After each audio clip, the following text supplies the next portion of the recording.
All right. Key of Rock. Key of Rock. I'm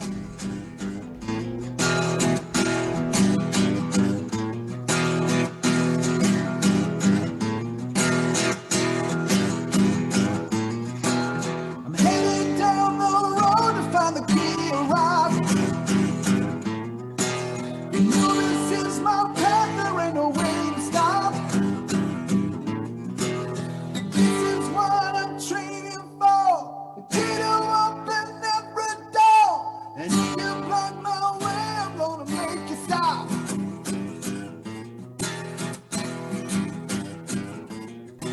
I'm not one for talk, but you can meet my fist. I throw a kick or two if you don't get the gist. Or I use my golden palm, and if that don't make you calm, you know my key explosions, well they never miss.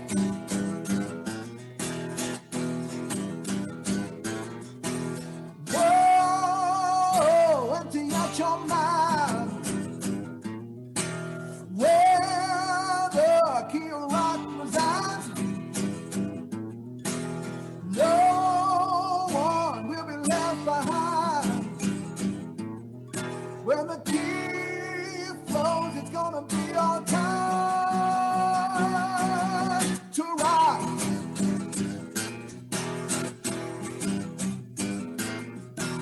Traveling the world from water deep to fame. Underdog come near and I and I obey.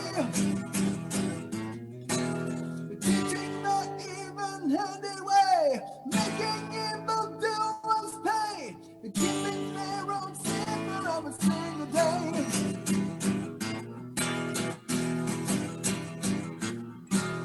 Whoa, empty out your mind. Where the key of rock resides, no one will be left behind. When the key flows, it's gonna be our time to rock.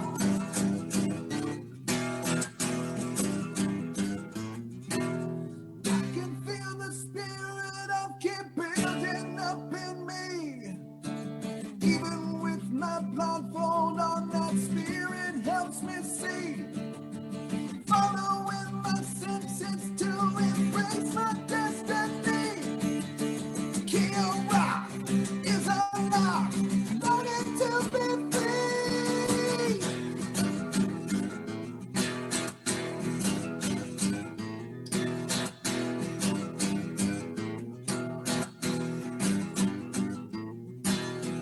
Whoa, empty out your mind. Where the key of rock resides, no one will be left behind. When the key flows, it's gonna be our time to rock.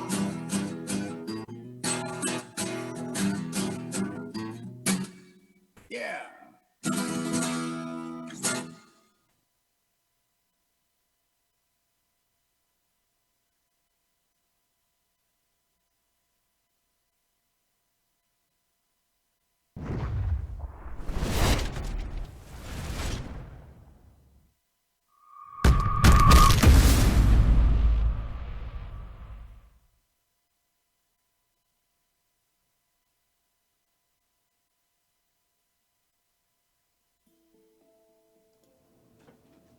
Good afternoon and welcome to another Idle Champions Weekly live stream. My name is Dylan, and I'm coming to you live from the isolated confines of the 10-foot by 10-foot painted green streaming closet here at Codename Entertainment in beautiful Victoria, BC, Canada.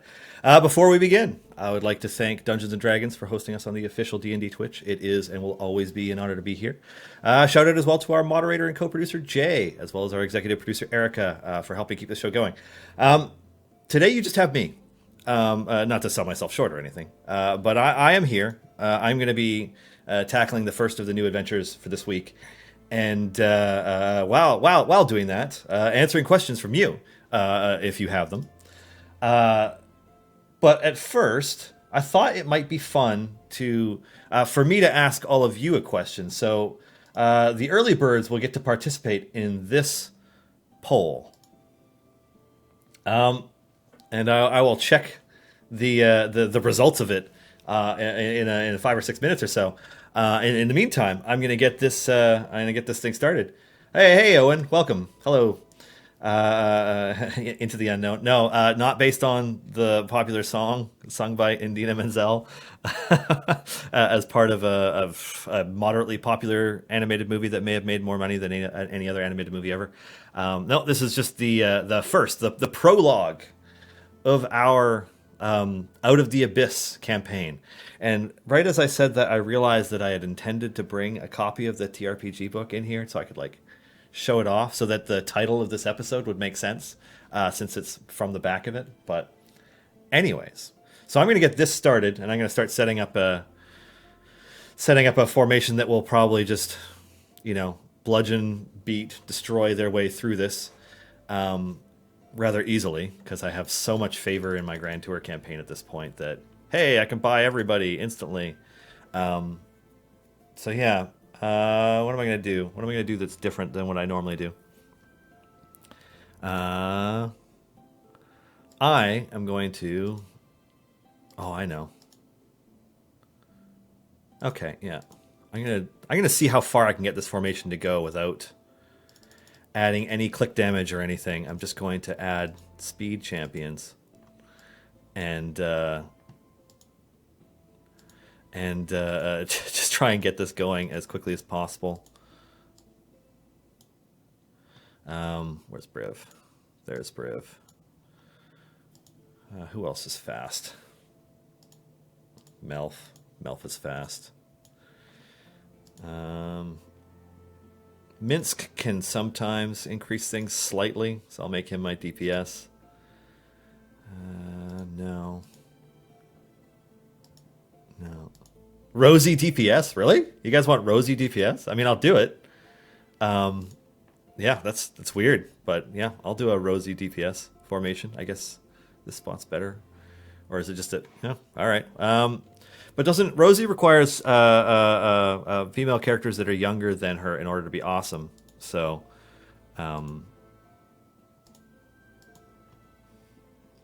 Spurt just cuz... Well, no. I suppose Naily.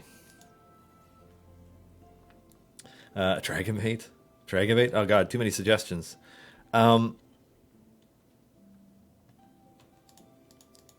Just going to dump familiars on these characters to level them up as quickly as possible. And Warden, because always Warden for me. I didn't even look at this adventure. I'm just going to pick beasts. I'm just going to pick the things that I often pick.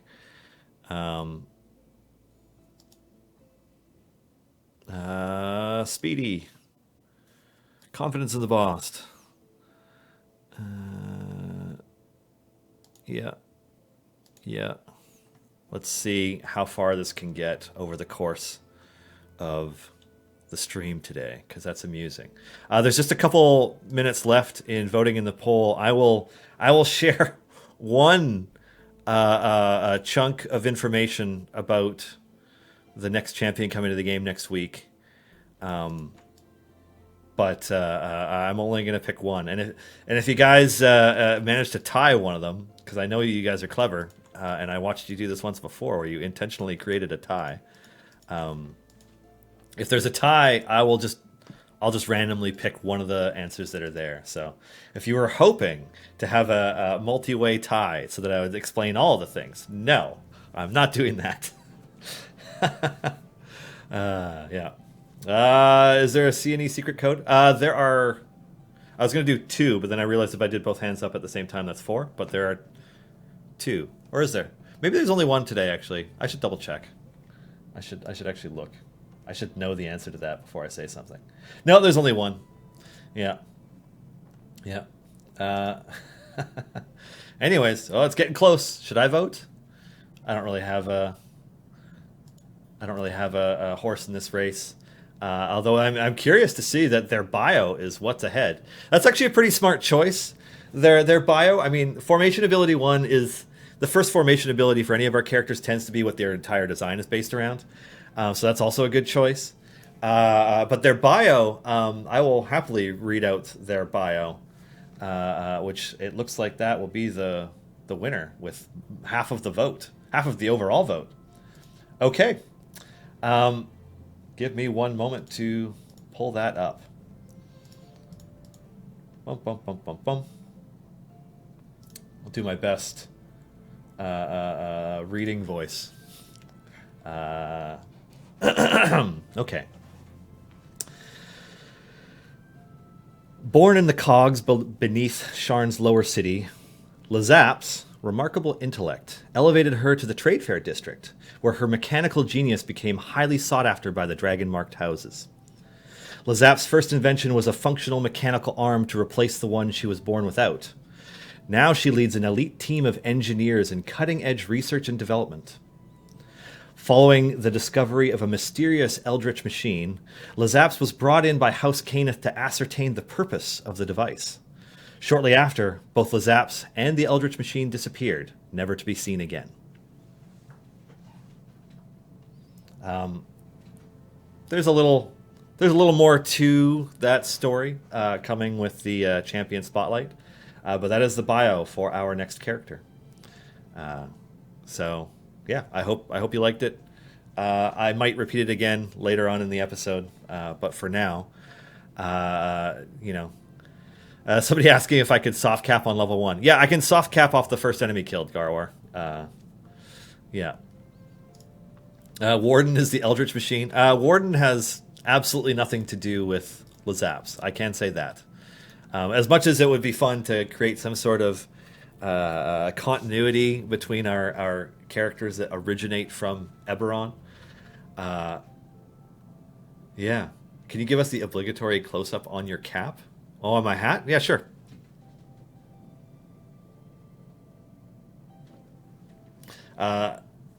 It's I've worn this hat on stream before. It's the Taldore Republic hat that you can get in the Critical Role store. That I bought more because I like the design of the hat than anything. It's a nice hat. It does not have anything to do with any of our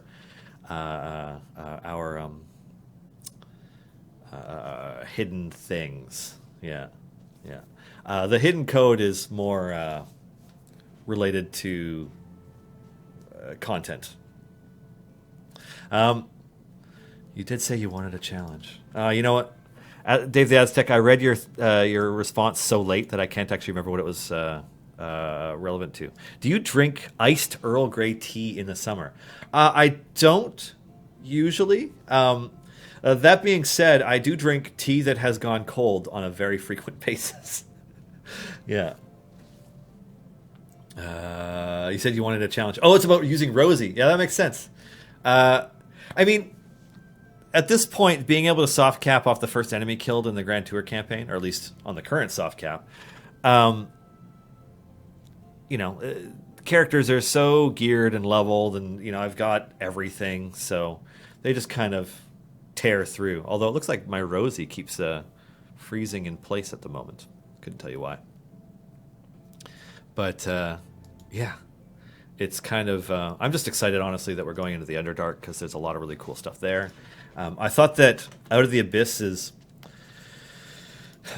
as a campaign, not my favorite 5e campaign personally. There's a lot of stuff that I love that it did, but I find that the challenge that I have a hard time with personally is wrapping my head around the fact that everything takes place in the Underdark, and how do you make the Underdark interesting for levels 1 through 15, 16? And you just kind of, at some point, you get a little tired of being underground. But there's some really cool stuff going on in the campaign, so it's I don't know. I guess in my mind, it's a bit of a. Just gonna adjust this slightly. It's not my favorite book. There's a lot of really cool stuff in it, and a lot of cool potential, especially depending on as a DM how much you enjoy exercising your creativity to change things in a book. Because I just didn't the campaign didn't resonate with me personally. As opposed to, I know everybody says this, Curse of Strahd, where everything in that book ties into the narrative themes and the main antagonist and everything, and it's just like incredibly compelling.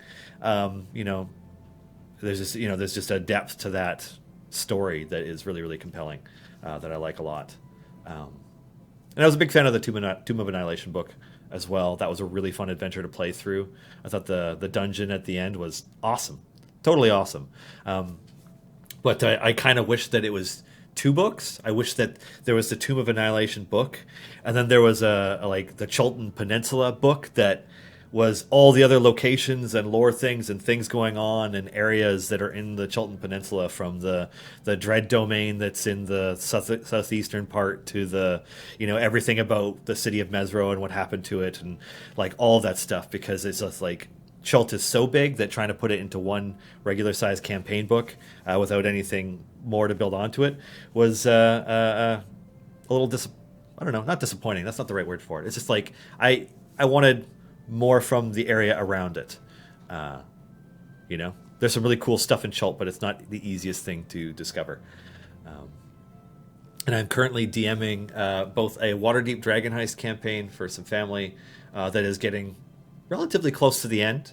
They're potentially so close to having the Stone of Galore and initiating the last part of it, but their decisions keep moving them away from it, which is fun for me, because I also there's like a greater railroad track that they're on. They're heading towards events that can't be avoided, but they are possibly able to complete the story before those events happen. So I gave them a bit of a timer, because they get distracted easily. And then there's I'm DMing a Baldur's Gate Descent into Avernus campaign for my DM and his wife and my wife. And they are next session going to be leaving El Terrell to head down into Avernus.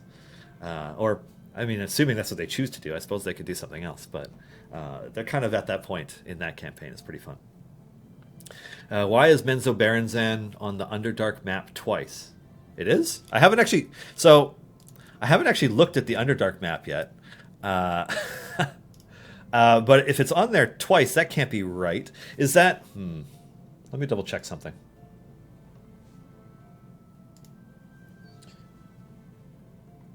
Bum, bum, bum, bum, bum, bum, bum.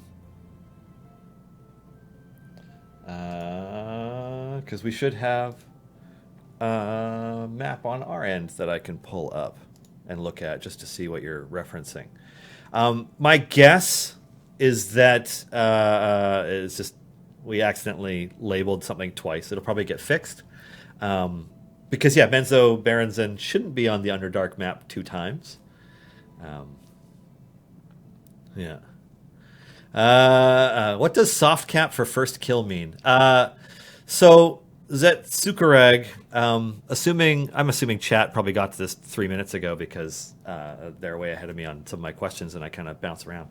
But the soft cap is the level at which you can no longer purchase upgrades for your champions, even though you can potentially continue to level them past it if you wanted to.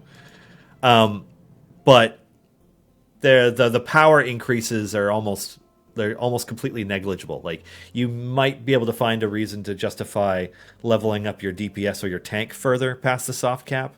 But in older versions of the game, leveling up past the soft cap would still give you slight increases in your champion's abilities and health and stuff forever, but it doesn't do that anymore. And so leveling up to the soft cap is the point at which the gold you spent no longer gets you upgrades.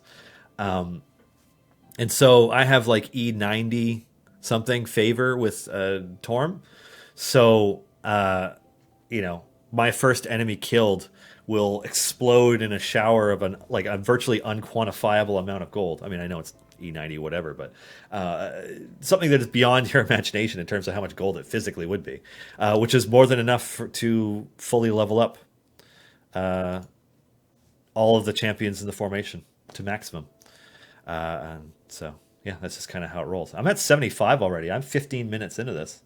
That's crazy. E90 favor, so I thought about resetting it. What I did was I I abused the interactions that Krull had at launch to farm some crazy amounts of gold. And I just left it because going into the back end to reset my favor is a huge pain in the ass. And I just don't want to do it. So I didn't do it. But yeah, I got way too much gold.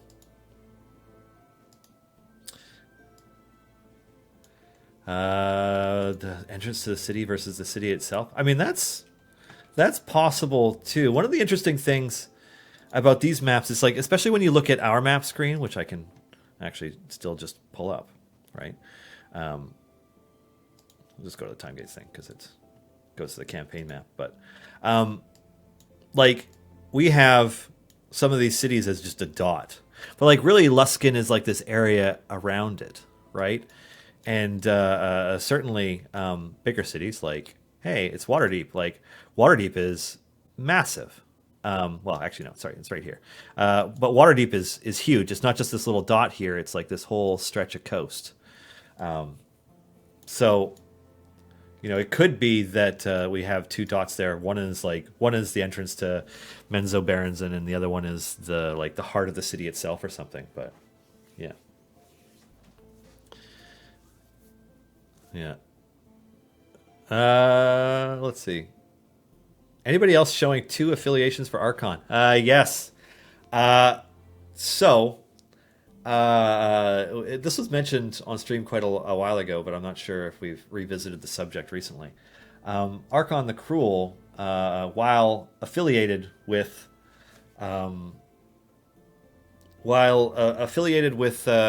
Force Grey, is also a member of his own organization known as the Dark Order. And so we have, because I could neither confirm nor deny that another member of the Dark Order is coming to the game, but there are currently 2 in the game, and there may be more coming, in which case, it seemed appropriate to have that affiliation. So Archon is the first of the 2 affiliation champions. It's very possible there will be more in the future. And there is going to be an affiliation synergy between Dark Order members in the future. Yeah. Alrighty. Should I use speed champions in my Mad Wizard resets, or should I use them to complete variants faster? So right now, Space Lord, the thing about speed champions is that not all of their speed buffs affect offline progress / mode run automation. So, you know, I tend to just use speed champions in my main formation to make things when I'm playing faster. Nebers Og, how do I redeem the code above? I'm pretty new. Well, Nebers Og, if you are on Steam, you can go to this chest here, and this screen comes up, and you'll have your chest inventory down here on the left. But this little lock box here is a locked chest. There's a button down in the bottom left, but like you can click on this locked chest, and you can enter in a combination to unlock something. And there are 12 and 16-digit combinations. And so you can take the one from the stream and drop it in here and unlock that chest. If you're using the gamepad UI, it shows up a little bit differently. But yeah, that's how you enter in code.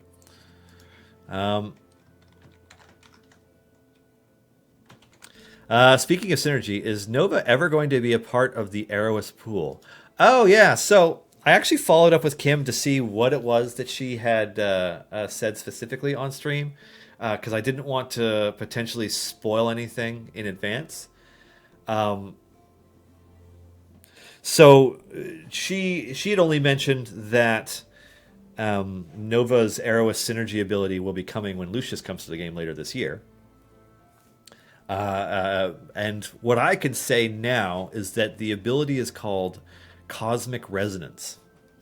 Now, how exactly it impacts the rest of the Aerois synergy pool, it's too early to talk about, I think, because we want to give that and Lucius and the finishing the party off its own moment. But it is planned out. It's called Cosmic Radiance. It's been planned out for quite a while now, actually, and it's a good one. It's potentially too good, but it's good. Anyways, the new fragrance, Cosmic Resonance. Yeah. Okay. Alrighty, just looking into this map stuff. Oh, I see what's happening. Yeah. Yeah, and then Gauntlgrim is showing up more than once too. Yeah, yeah. Yeah, our team will clean that up. That's it's not supposed to do that. Alrighty. With the 1 minute cap for on offline progress, multi-adventure do nothing for me. Modron automation is the far bigger deal in this upgrade. You should do something like offline progress equals 20 seconds per level for area reached. I don't think so. The intent with offline progress is not for it to be by far the best way to play the game. We do want you to have to log in to play Idle Champions. So, once you have your speed champions and speed potions going, you can clear an area in seconds, potentially. But we want you to have to log in to do that. We don't want you to be not playing to do that, right? Like, we do want you to still play our game.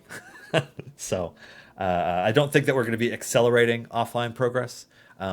We may make some adjustments to some of the speed champions to have their abilities behave differently in offline progress because, by their nature, they're supposed to make things faster. So there's also that. Yeah. Alrighty. Does too good translate to pushing Krell or Zorbu from being the top guys? Well, I think that our next champion coming to the game will open up some more formation possibilities because they have a design that, points to a specific kind of formation, a specific kind of formation that is pretty different in many cases from the rest of what we use. I don't know that it'll knock Zorbu off the top, but the next champion will present some competitive options. And Lucius and Nova's Aerois synergies will definitely provide some interesting options and power boosts related to people who want to create a formation that uses that many tanks at this point, now that I think about it. So many tanks in that group. Given that the scripting community inspired Modron automation and scripters have solved for some of the champions specific functions, buildings, might we see a similar in-game support? No, we're not planning on doing that. Our point of view on scripting is still it's something that we neither condemn nor condone. Like, there are a lot of players who really like scripting, like being able to set up ways to automate the game themselves. I think it's a stretch to say that it inspired Modron automation. We knew that we wanted to do a multi-party mode, and we had an idea on how we could set it up on our end. It doesn't really draw from scripting. But at this point, if scripting is what you want to do, go for it. We don't currently have any issue with it. The only issues that we ever have related to it are when players are requesting too much information from our servers. They start spamming servers because they've used scripting to accelerate their progress so radically that they're hitting the ban wall, or they're causing latency on the server side, which is something that we're totally not okay with. So yeah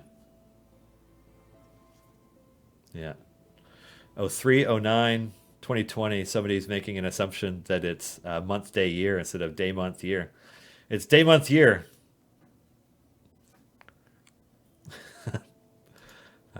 When can we look forward to a magical tank to work with a large Olkoria formation? That's an interesting question. So we were actually talking this morning about the fact that, you know what? Yeah, I can't share that conversation. Possibly sooner than you think, Benjams. There are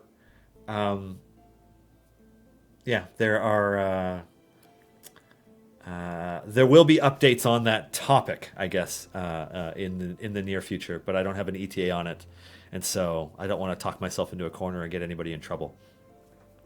Yeah. It's a different kind of formation, a kobold formation.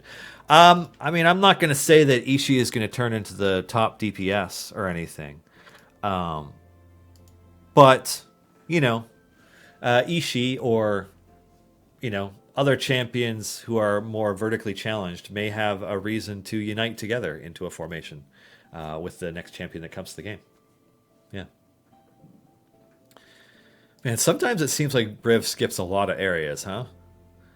Like 138, 26 minutes into this stream. What's the area requirement? 350? I'm going to finish this adventure in the first hour. Wow, speed champions are overpowered. I'm not even doing anything. I'm not telling them to do ultimates. I'm not clicking. They're just max leveled, so I don't really have to look at it. Is that actually a Rosie DPS or is Minsk? No, it's Minsk. Yeah. Good old Minsk. Anyways. Yeah. Anyways, yeah, we I know that the day month year thing can be a little confusing for some people.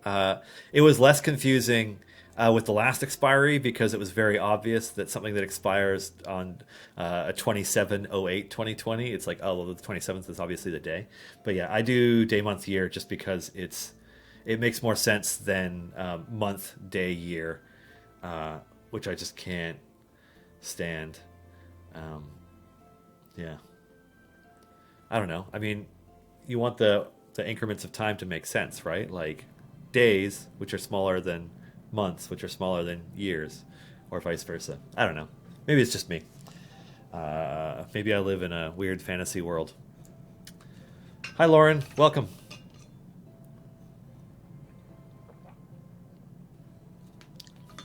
Characters that interact with the secondary team when? I mean, it's its own team.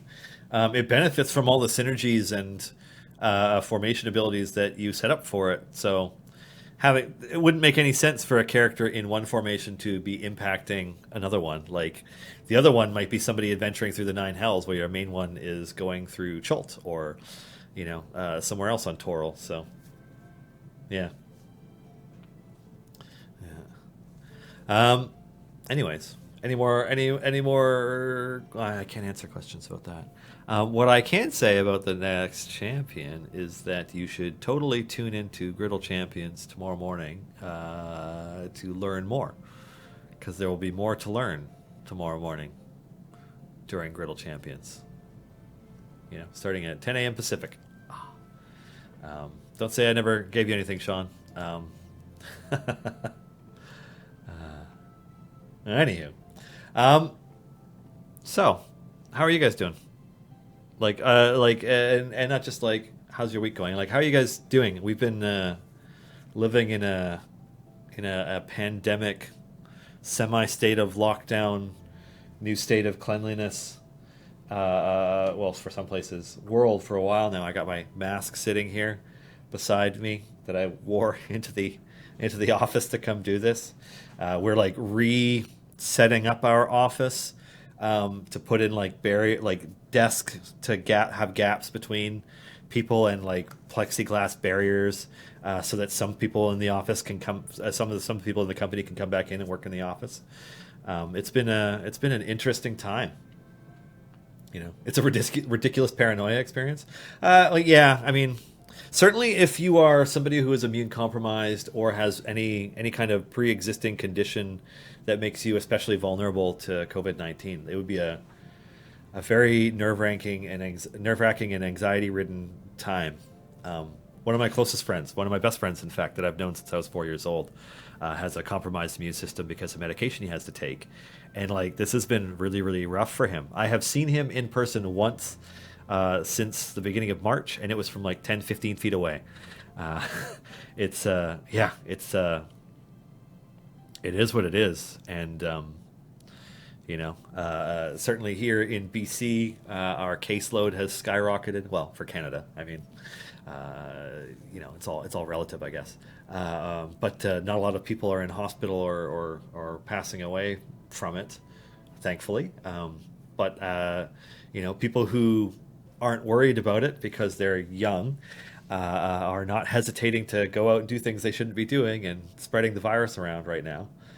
So that's kind of scary, like a lot of the progress that we kind of made by painstakingly isolating for a long stretch of time has kind of taken a few steps back. But yeah, on a positive note, working from home all the time, spending more time with my wife and our daughter, and because of that, not really getting any time to play games. Started Ghost of Tsushima, which I highly recommend.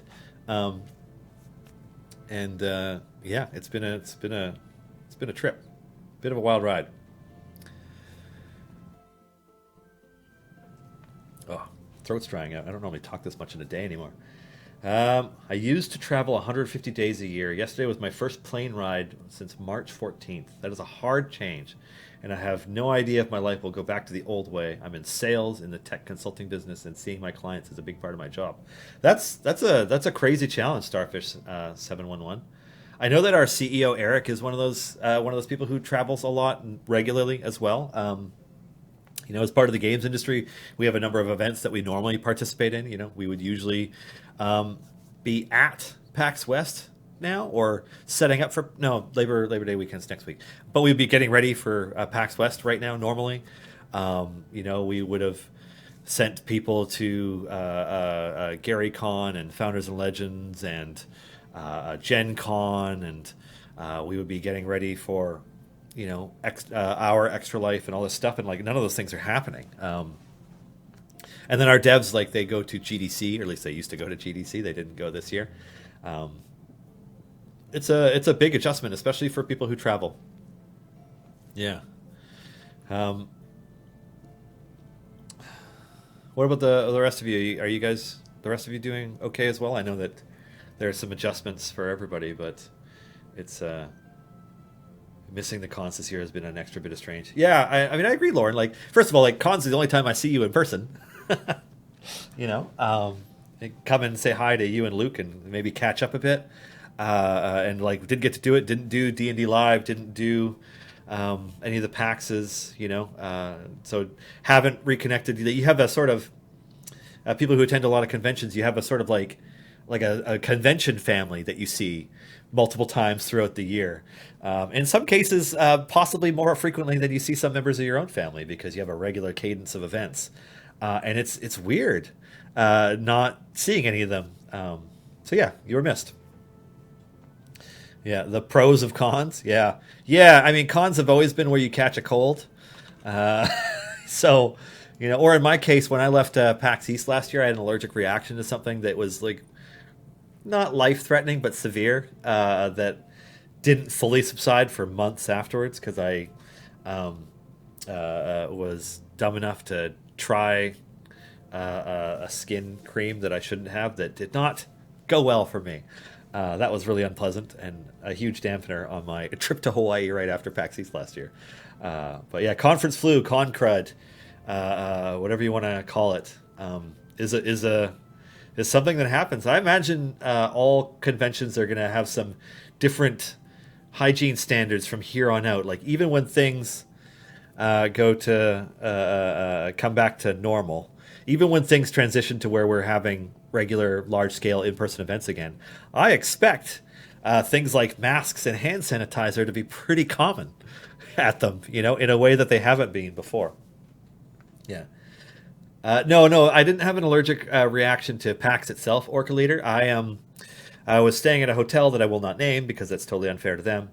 They had health products, and I had just showered to get ready for a 5 a.m. flight back home, because Clive hates us and he'd set us up for red eye, or, well, not red eyes, but like really terrible flight times last year. And I'm like, flights, I tend to find that flights for me, because of the way they recirculate air, they dry out my sinuses and my skin. So I'm like, oh, well, I'm going to try this body wash that I didn't read the ingredients to or anything. Not that it mattered later, but I tried out a body wash to see if it would like help moisturize my skin. That would like just help for a day of travel and airplane air. And what I got instead was like pretty major hives everywhere that did not go away for almost 10 months because gasp, skin is porous and stuff that gets in it can sometimes take a long time to get out. And I have no idea what was in that product. Almost 10 months. I know we're talking about a skin rash I had basically.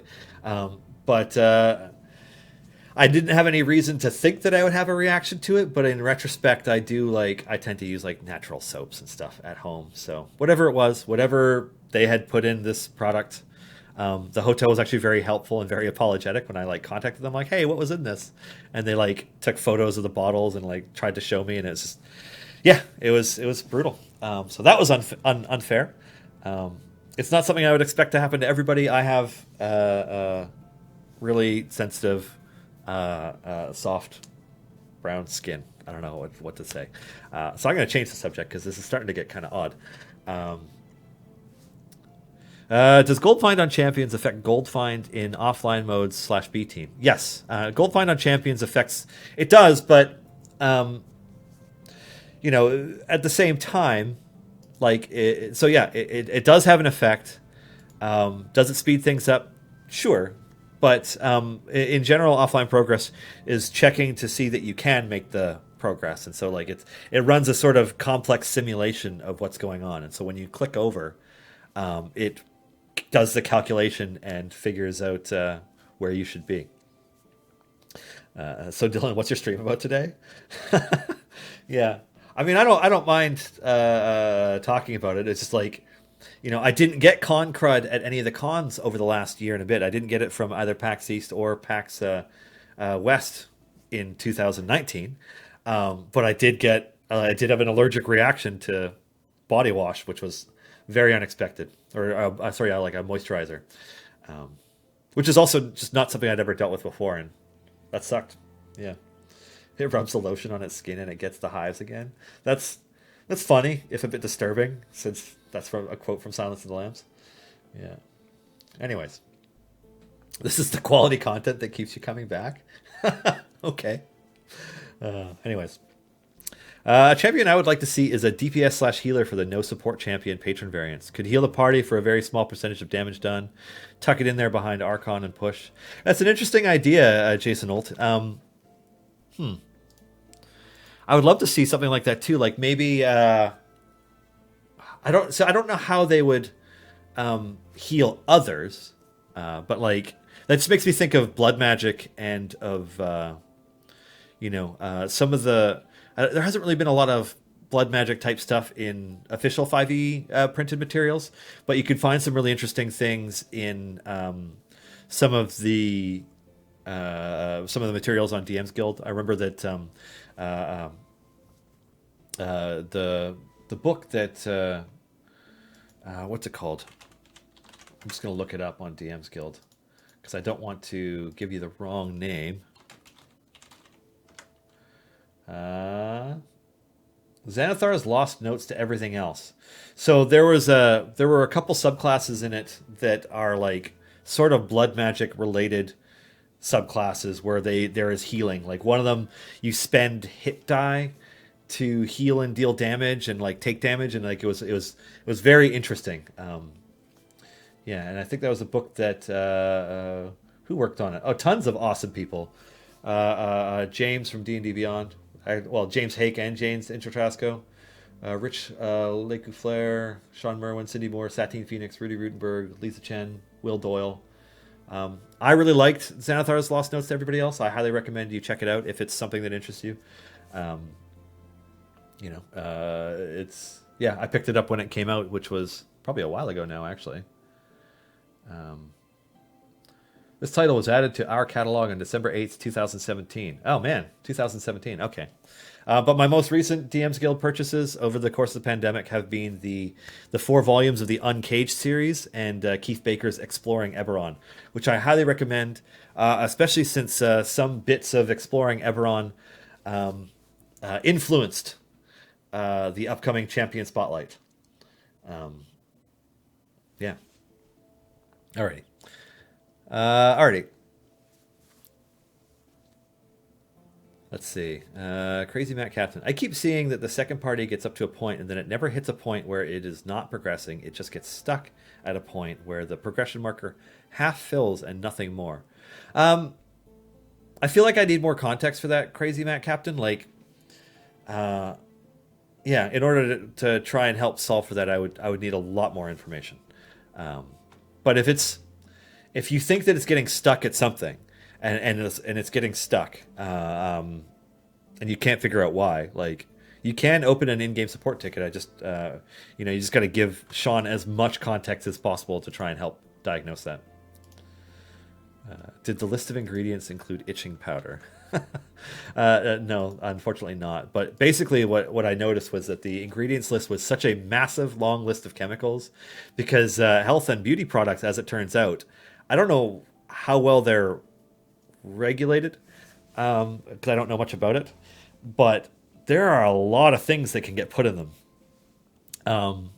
And they get broken down into different chemicals, and there's all this different stuff. Like, I really haven't got the slightest idea what the ingredient was, but what I did notice is that making sure and that I was more diligent about using soaps and shampoos that are like using natural ingredients and they're relatively simple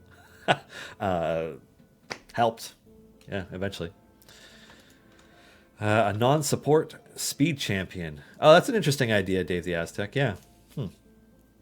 One of the challenges is if you don't have a champion that has a support tag, like they can't also support, it makes it hard to use them unless they are a dedicated DPS that also has a profound self buff.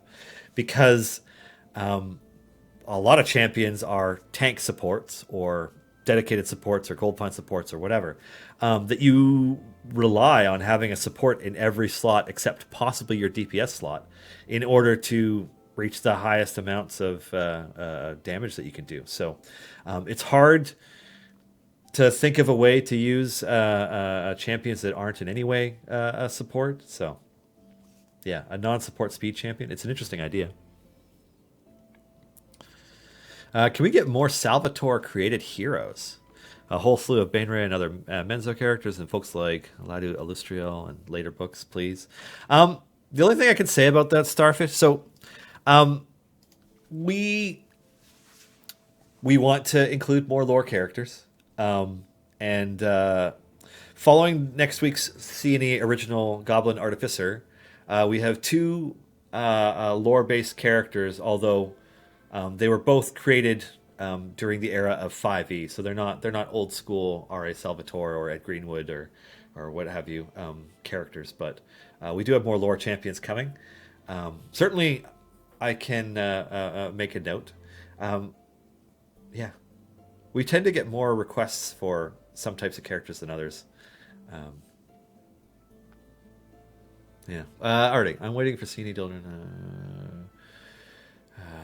We often talk about our champions at Meta Dream, C&E Meta Stream, 10 minutes each of Margaret, Satine, Sean.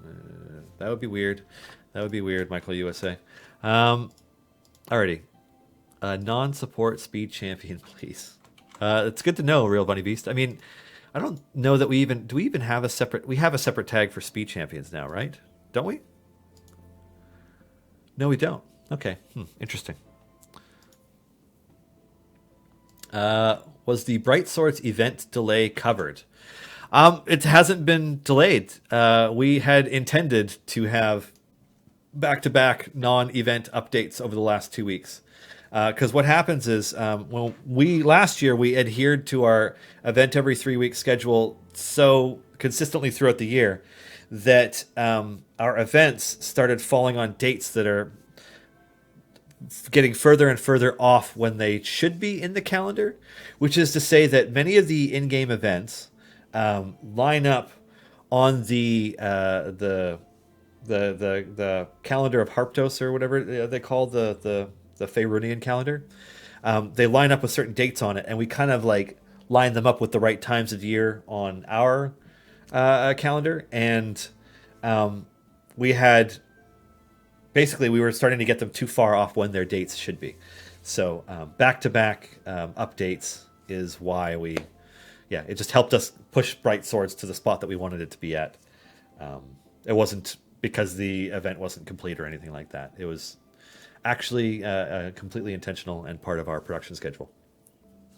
Yeah, which also gives us more opportunity to keep massaging the bugs and fixes and so on for Motron automation and multi-party mode. Alrighty. Eberron influencing the next champion, hinting at Artificer. Yeah, our next champion is a Goblin Artificer,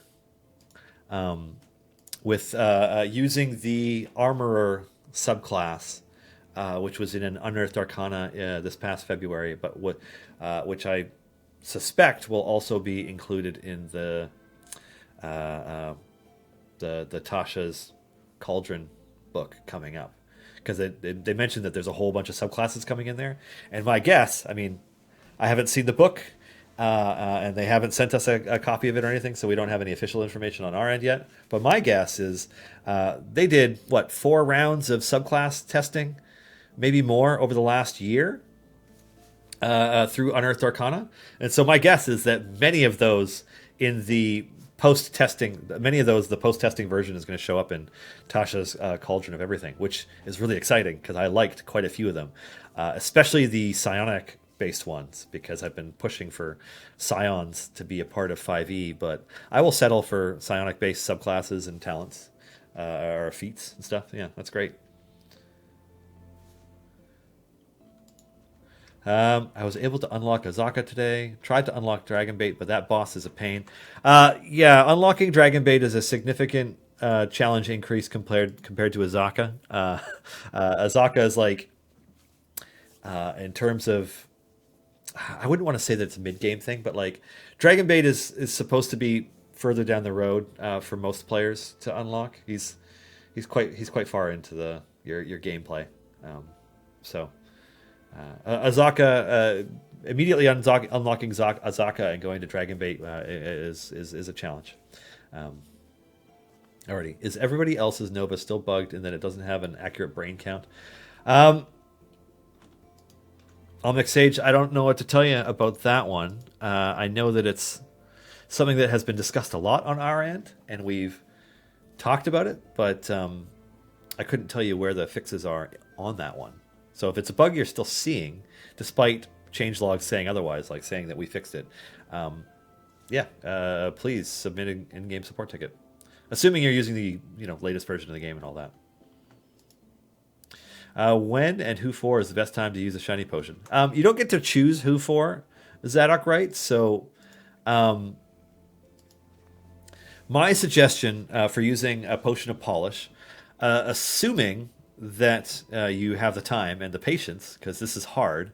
I've seen players do this, but I don't know how they did it because I wouldn't be able to. Is to have all of your core and evergreen champion equipment be epic and shiny from having opened enough gold and silver chests to get them all shiny. All that equipment. So the 12 core champions and we have 4 evergreens now. Hitch, Tritz, Azaka, Dragonbait, Alcoria. 5. And so those 17 characters, you want all of them to have full epic and silver equipment before you open a potion of polish. Because then the potion of polish will fall on an event champion. That's the only advice I can give on that one. Is there a known bug where the last minion of a boss seems to be invulnerable even after killing other things, including the boss? Evil Spoon, a lot of the times when players see something like that, they have characters in their party like Ayla, who their debuff and the power of your DPS is increased because there are more enemies on screen. And so if you kill everything, including the boss, but you leave an enemy long enough that debuff leaves your bud and like it starts to disappear, that you just don't have the damage anymore to hurt them because you've had an exponential decrease in the amount of damage you've done. So that actually happens pretty frequently. It's not a bug. It's just, you've reached a point where you want to try and time the use of your abilities a little better.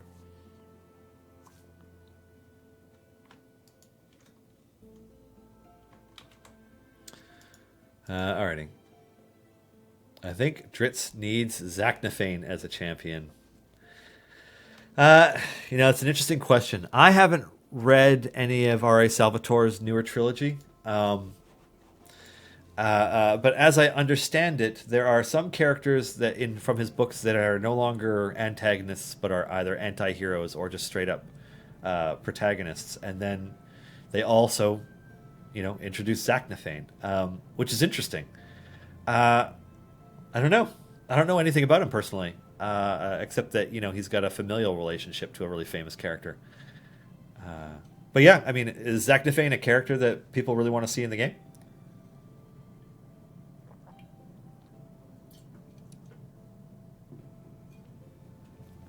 Is Zachnafane somebody that everybody's excited about?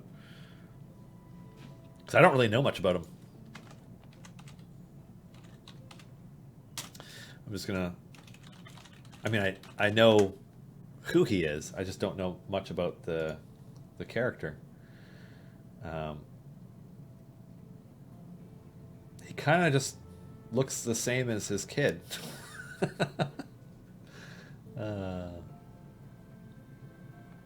Yeah. Anyways, without diving down that rabbit hole, I don't know much about him, but I mean, it's potential. We don't have a lot of Drow characters, so there's always the potential for more of them. Yeah. Is the favor to gold pawn ratio the same for each of the gods? Revero 1, are you referring to event divine favor? Yeah, I mean, it's, as far as I know, there's no difference between them. A speed DPS champion so angry that they attack every enemy the moment they enter the screen with 50% of their DPS. Well, I mean, so Minsk is sometimes a bit of a speed champion in that potentially more characters. I mean, he doesn't impact speed much. It's just every once in a while more enemies will spawn because he's boastful. He's like, Minsk, come, and then like the enemies do come every once in a while, but it's not like a very measurable increase to speed. Yeah. Do we have a list of the differences between the PC and console version of the game? Not an official list. Yeah. Are you planning on having any other events separated by 2 time gate weekends as well? And if so, which ones? I'm sure it will happen again, Mr. Blonde. It's not something that happens on a regular basis, but it will happen again. Like, next we have Bright Swords will be starting next week on Wednesday, barring something happening. And then it'll be running for 2 weeks, and then the week that it finishes on that Monday, which will be September, it'll run from September 2nd until the 14th. On the 16th, we'll have a very special update that I'll talk about the week before, but not yet. Too early. Too soon. Too soon, Executus. You've raised me too soon. Has there been any interest in the Guardians of the Flame champions? Because those would be really cool. I am not personally familiar with the Guardians of the Flame.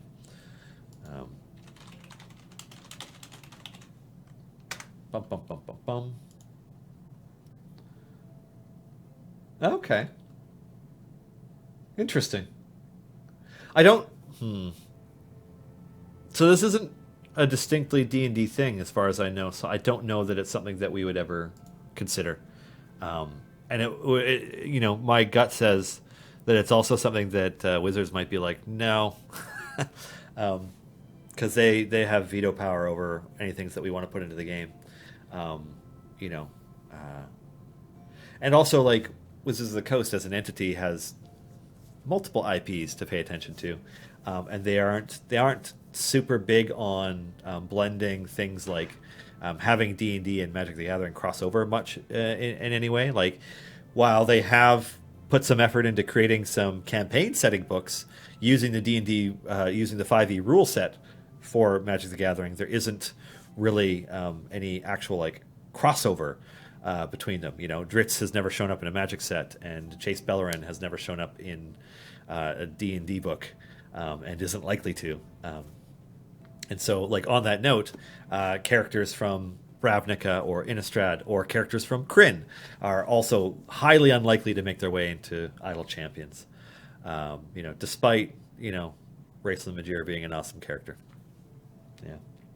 Alrighty. Thank you and the team for all the hard work. Oh, thanks, Omnic Sage. I appreciate that. Yeah. Can I throw out a couple of quality of life feature requests? I mean, this isn't really a suggestions stream. And let's see, maximum button for leveling, checkbox on champion specializations to favorite them, and yeah, I mean, those are requests we have heard before. Not that I mind passing them along again. I totally will. Making a note here. Huge success. All right. I am referring to getting the same amount of gold find from 1 million Torm's favor compared to 1 million Kellenborg's favor. I mean, yeah, presumably they would be about the same. Who will be the new hero for Bright Swords? Has that already been answered? Well, Fusion Addict, the early birds were polled on learning a bit of information about the next champion. So their choices were their bio, their ability scores, their equipment, or a choice between either their first or second formation ability, which would be explained out. And they chose their bio. And so I read out the champion bio. And it's been almost an hour, so I don't mind. I'll read it out again. Just for those of you who were not able to join us right away. Ooh, bump. Just hit that monitor a few times. Just going to get right in close to this microphone. Really close. Well, I'm going to drink some water.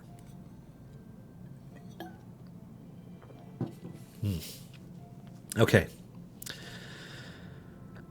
Born in the cogs beneath Sharn's lower city, Lazap's remarkable intellect elevated her to the trade fair district, where her mechanical genius became highly sought after by the dragon-marked houses.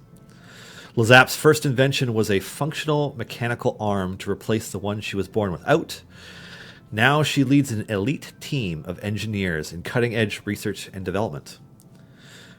Following the discovery of a mysterious eldritch machine, Lazaps was brought in by House Caneth to ascertain the purpose of the device. Shortly after, both Lazaps and the machine disappeared, never to be seen again. That is the brief bio for the champion coming to the game next. Yeah.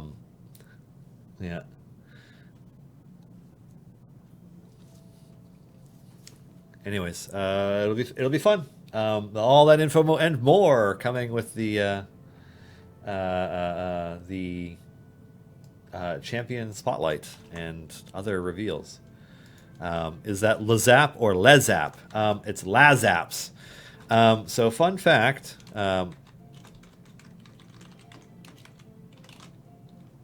Count stacks. It was Lazapz, but going over the Eberron Rising from the Last War book, goblins tend to have double vowels in their name, and so added another vowel. Yeah. There's also a story in the Champion Spotlight about how Lazaps was not their name to start, which I thought was interesting. Have you been watching Knights of Evening Star? I have not. I haven't been watching anything. Jadacero. I am sure it's awesome because the cast has a bunch of really awesome people on it, and Mark is one of my favorite DMs to watch. However, I have a small child, so spare moments are spent taking care of a human to make sure that it doesn't die and that it grows to be an older human. Yeah. Any news on the new slot of the new champion? I do know the champion slot. However, I am not going to reveal it yet. That will come with the champion spotlight. Yeah. I'm also very excited for the character. There was an opportunity for a little more backstory here because C&E original champions are kind of infrequent in that we come out with maybe a couple a year.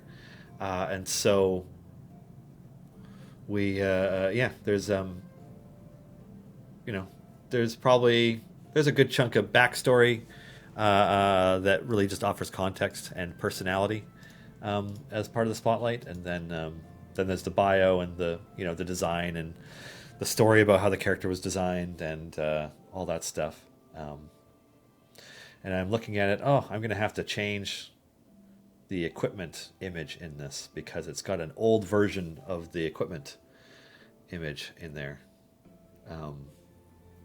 Yeah, so making a mental note, I'm gonna have to fix that on the spotlight. But yeah, it will come. Anywho, slot 13 when it's getting so hard to even use many of the new champions. Well, you see, the thing is that there will eventually be more Modron cores. At which point, let's say you had 3, 4, 5 cores. Well, then you're using, 40 champions, 50 champions at a time, and then your benches will start to get kind of empty. So I'm not sure that slot 13 is something we need to do soon. That being said, I mean, we've talked about doing a slot 13.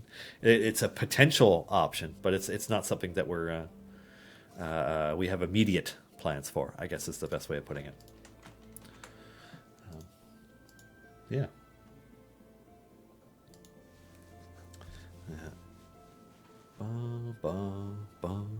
Alrighty, what area am I at now? 279. Okay, still just blowing through it. Well, if this completes at 350, then even a rosy DPS will be able to complete it during the stream. So that's probably, what, 10 minutes from now? 15 minutes from now? Cool. More spiders. Awesome. Awesome possum. Is there a keyboard shortcut to level up click damage the way you can for F1 to F12? I don't think so, Evil Spoon. At least if there is, I don't know it.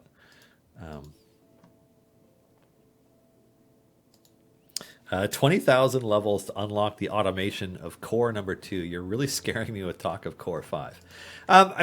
We're not going to be rushing out Modron cores, Lord Tithus, but certainly you can expect to earn more of them in the future. Yeah. A formation for all of the characters in all the slots, a 50-slot formation. That is definitely not something that we're planning, Mirks. I can only imagine what would happen to our memory footprint in that event. Unlikely to happen for a lot of technical reasons.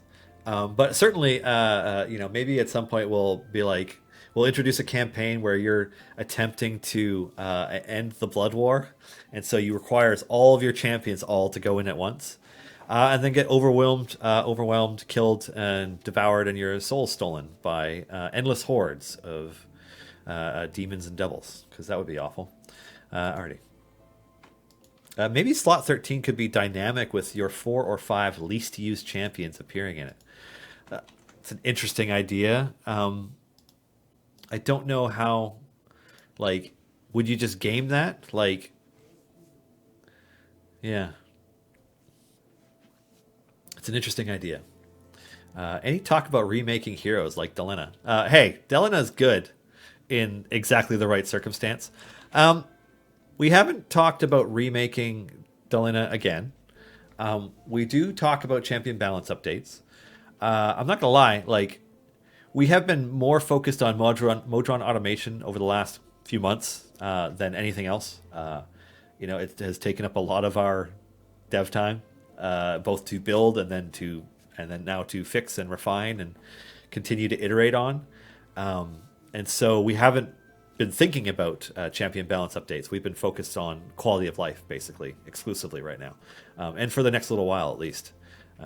But is Delena on our list of champions to fix? I don't know. I think that our next balance update will probably be focused on the year 2 champions who are having problems. That would probably be our first focus. There may be changes to Delena, sure, but that's not something that we're thinking about right now. All right. Do I stack up patron favor like godly favor? I don't think you have to at least 1/2. I mean, purchase your patron blessings and make your party stronger and complete more stuff. But it doesn't impact your gold find the way that your regular favor does, divine favor. Can we get more one-off events / variants like split the party with potential rewards? It was very fun to have absolutely nothing to build. You just do it or you can't. I'll take your feedback along to the team, Benjams. Yeah, that's something that Dupuy and Justin would be most interested in. Alrighty, I've noticed the background group is super slow, like 1 to 2 minutes per level when it should be around 30 seconds at most. Any chance of background groups moving at a more similar speed to the front party? No. They're using something similar to offline progress. They're not going to progress as if it is your active formation. There's an active formation speed, and then there is a offline progress / mode run automation multi-party mode speed, and they're just different. A small race tank would be helpful for a few variants since there isn't one, especially in Makos or Jamila's slot. Geomiss 11. I agree. That would be helpful. All right. I think it would be interesting for a deep adventure that requires 2 parties going through different parts of the adventure, making use of multi-party mode. That's an interesting idea. I'll pass that along. I don't know if that's something that our technology will allow, but certainly I can pass that information along. Maybe slot 13 could be a sidekick slot. I suppose. I mean, I think that... Well, no. So the reason I don't like it is because champions tend to scale up in power loosely based on their formation bench slot. And slot 13 would imply that it's going to be somebody who is more powerful than Archon the Cruel or, the god of crossbows, Zorbu. So, yeah. But I like where you're going with it in the sense that I like the idea that a potential slot 13 would be something that has a significant formation impact in some way. Something that where the choice of what you do in that slot matters. But it's not just, taking a lesser or greater deity and plunking them in the formation like Lathander is here this time, boom, and like everything is just bright and undead instantly die and all that stuff. It's, yeah. Paired maps where each party gets blocked from progressing and can only move on when the other party unlocks the door. It's an interesting idea. Yeah. I think it's just as likely there would be like technical issues with it, but who knows? Yeah. Elminster as a patron or a slot 13. Yeah, Elminster, Shadowdale. We have actually talked about the idea of using Elminster in that way, and we just haven't.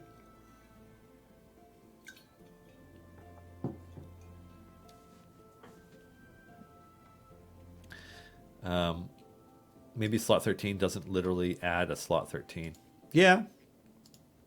Gods or deities that buff the group. Well, I mean, you already get that, Smickle, right? Like divine favor and patron blessings are gods blessing you already.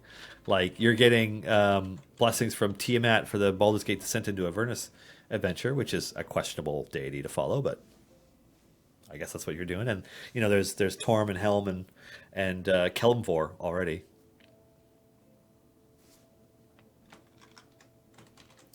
All right.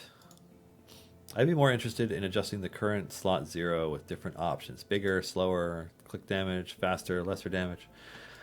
Oh, so you mean you want options for what to do with click damage? Huh. I mean, click damage isn't something that we've spent a lot of time on. Yeah. Just green flame, yellow flame and green flame here, huh? Well, we should change that. We should add something else.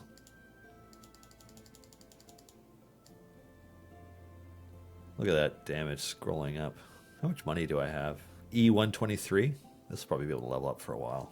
I'll put down a familiar too. Let's see how much click damage I can get.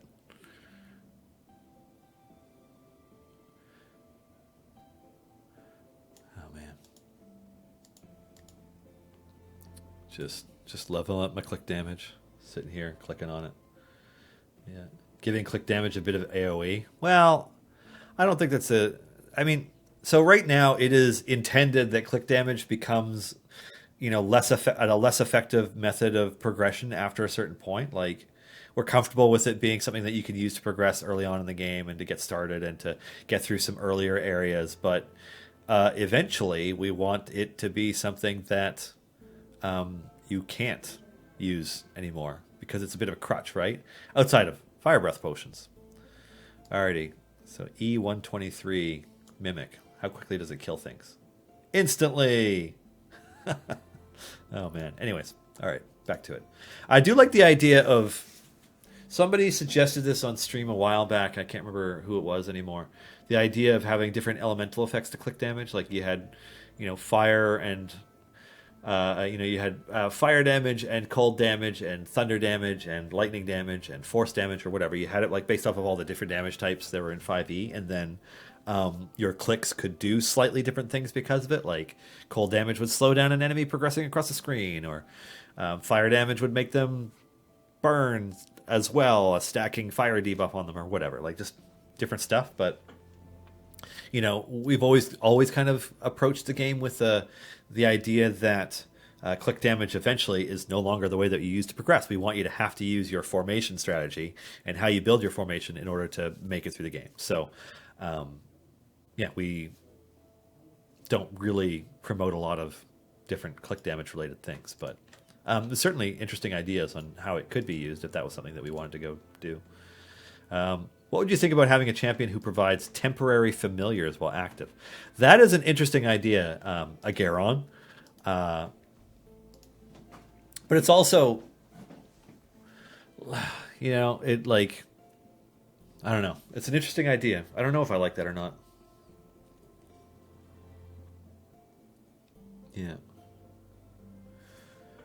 Keep the suggestions coming though. I like that we're putting our hive brain to work on this. Yeah. Let's see. 2 parties for 1 adventure might be a good idea for unlocking the 3rd party. Careful what you wish for.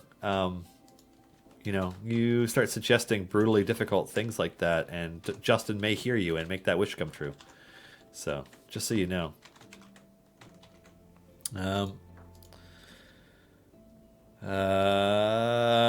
Lots of people talking about split the party right now and just enjoying it. And it's because it was a difficult thing that required active play. It's funny because we also have players who I don't play this game to play an active thing. I play it to set it up and forget it. So that's interesting.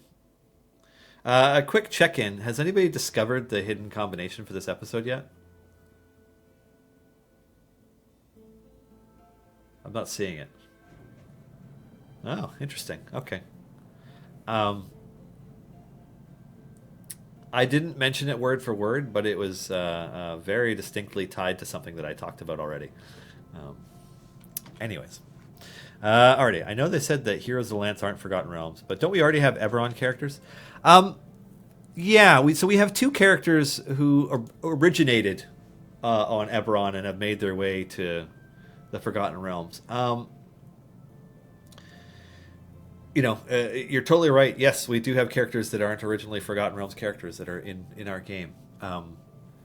We kind of pitched them on a case by case basis, and they were okay with it. But to give you some input, or some insight rather, not input. When we were coming together with the design for Warden, and we were talking about Warden, we were specifically told at the time that you can't do the Lord of Blades, you can't do any of the named NPC characters from Eberron, but you can have a Warforged, that may or may not have originated from that plane. And so they they wanted to make the character less tied to the existing lore and setting. It had to be an original character that wasn't tied to that. And so I wasn't there for when Chris had the discussion with them about Lazaps, but we pitched Lazaps with the bio, and they were like, "That works for us," and so we were allowed to do it. Yeah. Alrighty.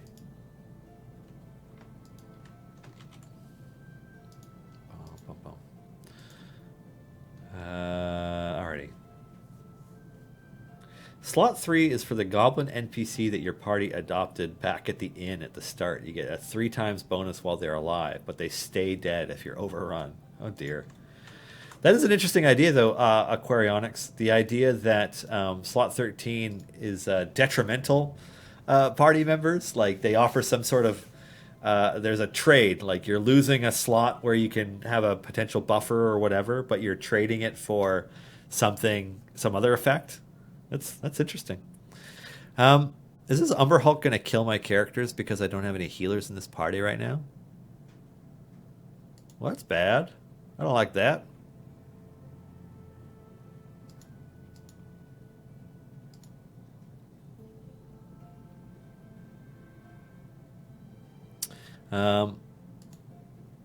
I mean, so who's in my other formation? Krond, Wolfguard, Dadius. So if I make Deacon into Casaspia and just have her healing like crazy.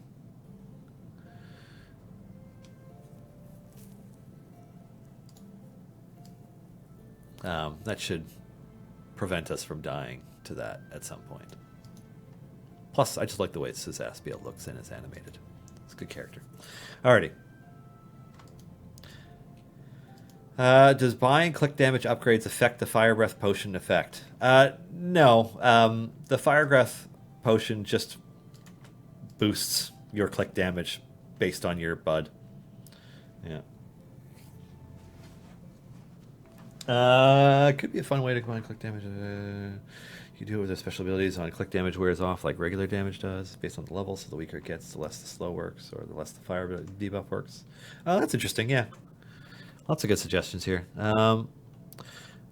Once upon a time, someone asked about an artifact system with a super rare loot item possibility, shared pool amongst champions, champions equipped for bonuses, maybe slot 13. Any recent discussions about something like that? No recent discussions about that. No, all recent discussions tend to be quality of life, bug fix related. Period. Full stop. The player base was very loud and clear about wanting us to, work on our features and fix bugs and do quality of life stuff, and so we took that to heart. That's what we're doing right now. We have no other major features in development at the moment. We are focused on making Motron automation and multi-party work better and on just fixing stuff. All right, what do we got here? Community raid boss. Every time a player defeats the level 50 boss, it would do 1 point of damage to community raid boss. More and more damage to community raid boss. Awards will increase. Give us all a common goal. That's an interesting idea. Yeah, I mean, I think we've talked about that before. I don't know. Community stuff is an interesting thing, especially for a game that is single player driven. Like, it's not a community. Like, when I think of a community game, I think of games where you can. As a group, all in one space, attack a world boss like in World of Warcraft or Destiny or something. That's what when I think of a community event, I think of stuff like that, or like you're all contributing to something that all players that you get to experience together, but you don't get to experience anything in our game together really because it's a single player driven thing, and so community stuff is I don't know. We're not really sure about it.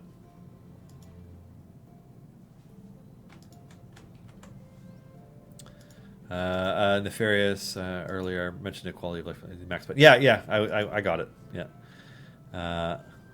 Where can I pick up the cliff notes for all this lore? Which lore is that? Is that Barney? I mean, yeah. Sorry, which lore are you referring to? While I wait, I'm gonna open this Icons of the Realms Eberron Rising from the Last War booster packs that the good folks at WizKids sent us, because why not? Because I haven't done that in a while. It's been a long time since I opened one of these. I'm really just hoping that I get like a Lord of Blades or one of the other really cool Warforged minis. Yeah. Bum, bum, bum, bum, bum, bum, bum, bum, bum. Alrighty, what do we got here? Oh, interesting. Okay, what do we got? A Radiant Idol. That is one metal-looking angel with his like mutilated wings and his weapon. It's intense. What else do we get? Oh, okay, it's one of the armored skeletons. That looks pretty cool. A dinosaur. Clawfoot raptor. Oh man. Oh. Yeah. Haha. And then this last one is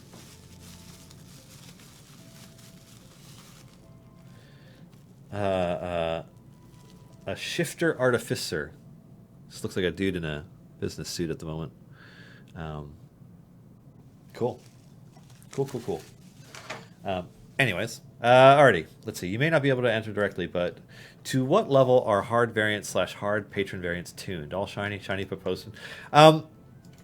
As I understand it, they tend to be. It's based on favor. So, that's a really good question for Justin. Actually, I'm just going to put that one aside.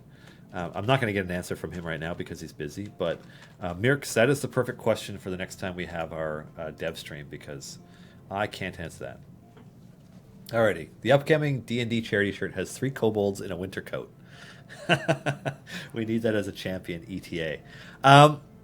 Yeah, that would be cool. I would love to do that. I wonder if we would be allowed to do that. Yeah. Huh.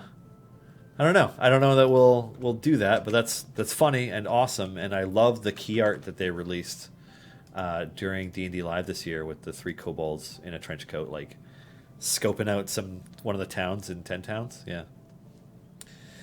What did he mean by hidden combinations? On not every one of our streams, but on some of our streams, certainly I like to do it on mine.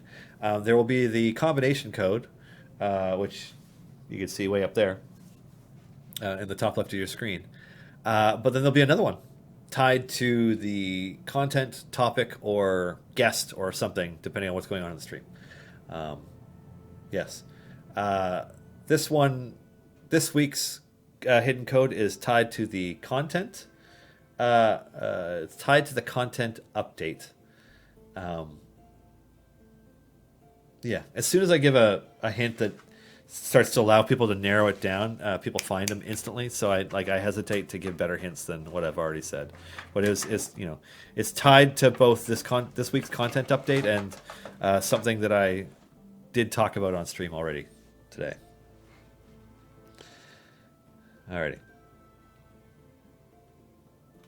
Let's see. In the Discord, you have an announcements channel that can be followed. However, it only works if you guys press publish on each message. Yeah. Sorry, I always hit publish when I hit it. I'm gonna make a note there, because maybe somebody just forgets to.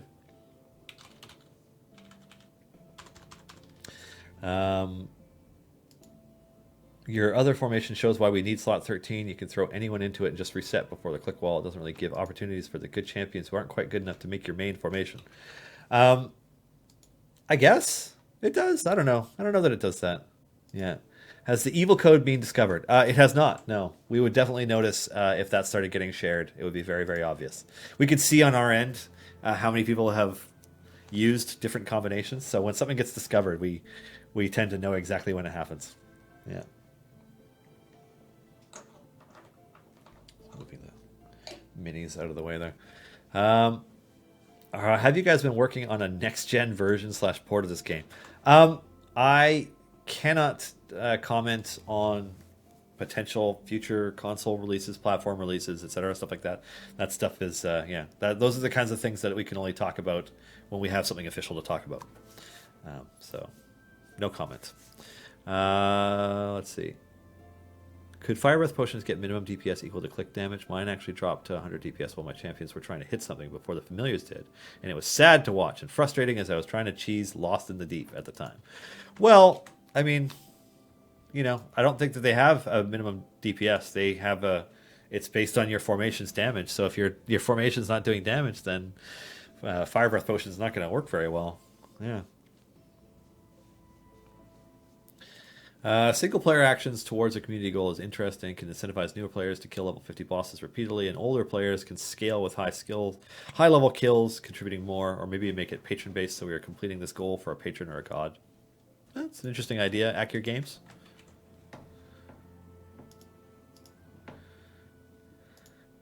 Three kobolds in a trench coat would be great. The specialization could be whichever kobold is in charge. That's funny. Yeah.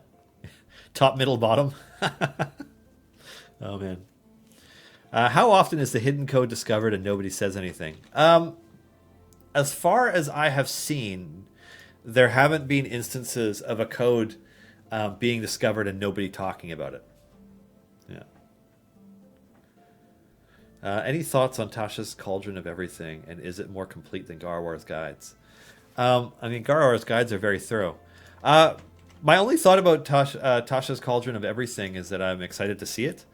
I don't know the content in it. Like, presumably, a number of the specializations that were tested as part of the Unearthed Arcana series over the last year and a bit, maybe more, will be in there, and some of them I really, really liked. I was especially a fan of the Armor Artificer, the Psionicist type sorcerer subclass. Hey, it's complete. What else did I really like? There was they tested out a bunch of psionic spells at one point, some of which I really liked, some of which I thought were insanely strong.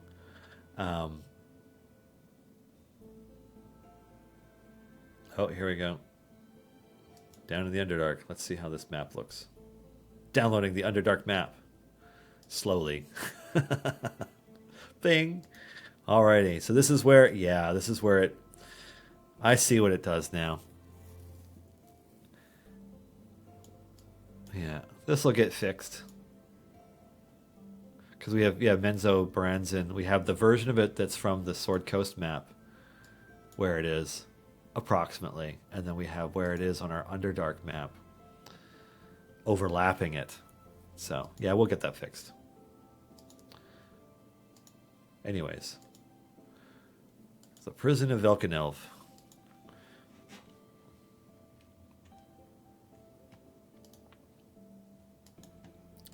Let's kill one cursed rat for max gold.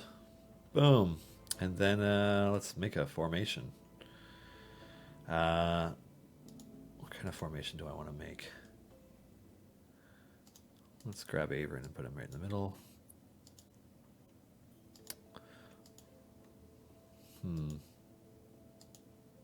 Too many options.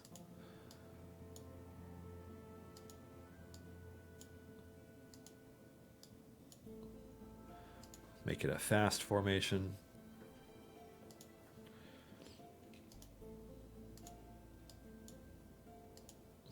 Just kind of somewhat random formation at the moment. I know it's not optimal.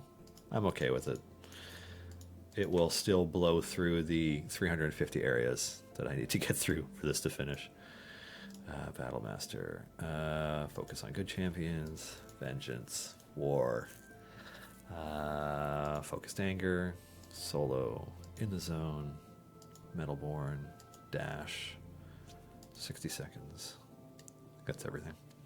Oh, man.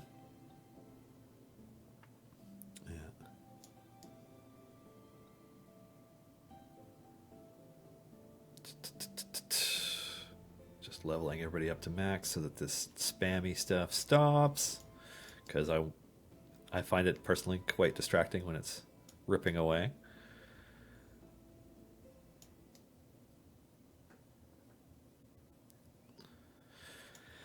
Oh man. Cool. Boom. Get rid of those familiars. And just let this roll. So, alrighty. I'm sure they all get shared eventually, but I'm morbidly curious about codes that would sit on like 5 redemptions.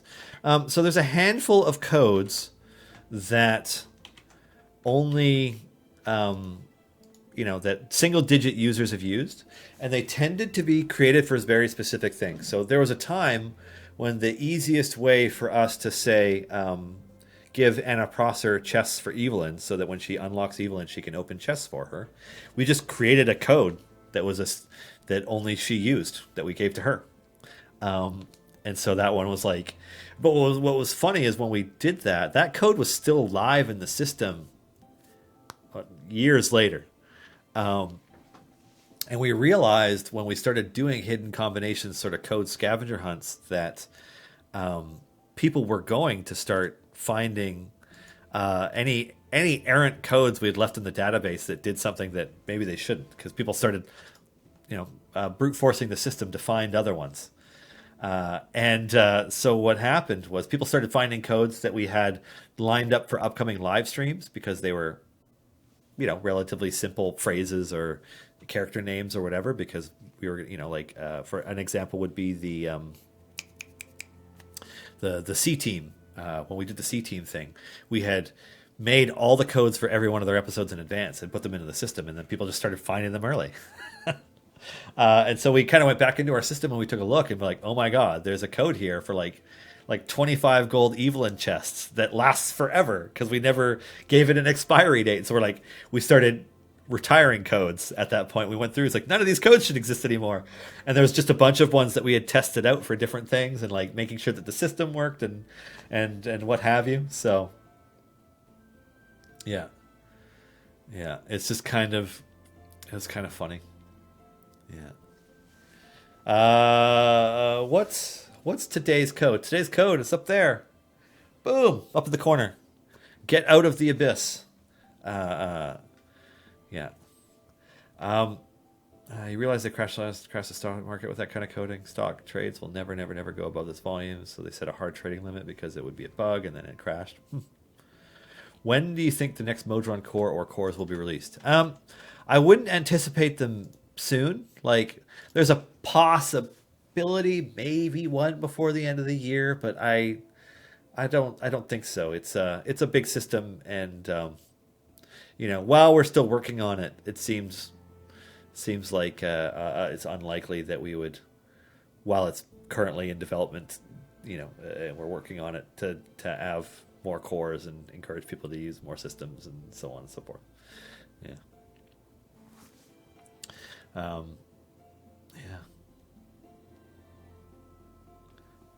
Yeah, I don't know that we're going to do it in 2020 on Henri Keke, but I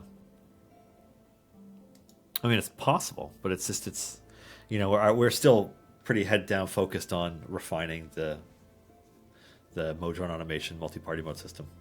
Yeah, it's not Dylan's travel rash. Harsh. No, it has nothing to do with my impromptu allergic reaction. Yeah. Oh man.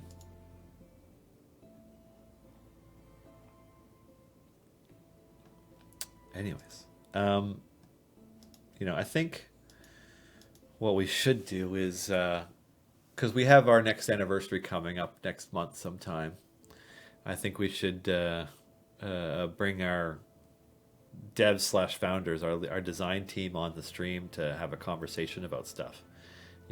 Get Justin and David and Chris on here, because then they can actually speak to things like that, like, hey, what are you planning on doing for the rest of 2020, and can you give us any insight into what you're planning for 2021, because that would be fun. Yeah. We don't want to have them on. I mean, nobody's going to make you do it, but yeah, there's always an option. Um, I am finally going to play a game as a player and not the DM. The DM said homebrew and UA are allowed. Should I teach him a lesson? Well, simply yes and no. I think so. As a DM who has said that, I'm like, hey, like I told my players for the Descent into Avernus one, I'm like, you can use anything that is in a published 5e book or an Unearthed Arcana, provided you check with me first. Because a couple of the Unearthed Arcana ones that went into play testing were egregiously overpowerful. And they just, when they built their design, didn't realize that something could be abused in a particular way. And and then they checked in with me, and I'm like, yeah, this is fine, this is fine, this is fine. One of them's like, I want to be a Changeling Hexblade Warlock in this campaign. And I'm like, so you want to be like an impossible to, like, you basically want to be the most obnoxious party face you could possibly make for a DM to deal with. And I'm like, cool. Why is your Changeling here? They're like, what? I'm like, well, Changelings are from the Everon campaign setting.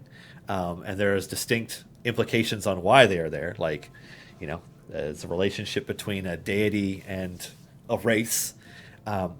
They are not native to other planes. They're not mentioned in other campaign settings. So, like, why is your Changeling in Baldur's Gate for this campaign? And they couldn't give me a good reason. And so what I did was like, cool, I'll take care of that. And I have written them a horrific backstory for why they're there. That they are slowly peeling like layers of an onion as they play, and is filled with all kinds of madness and horrific dreams and visions and all kinds of stuff. And it's really fun.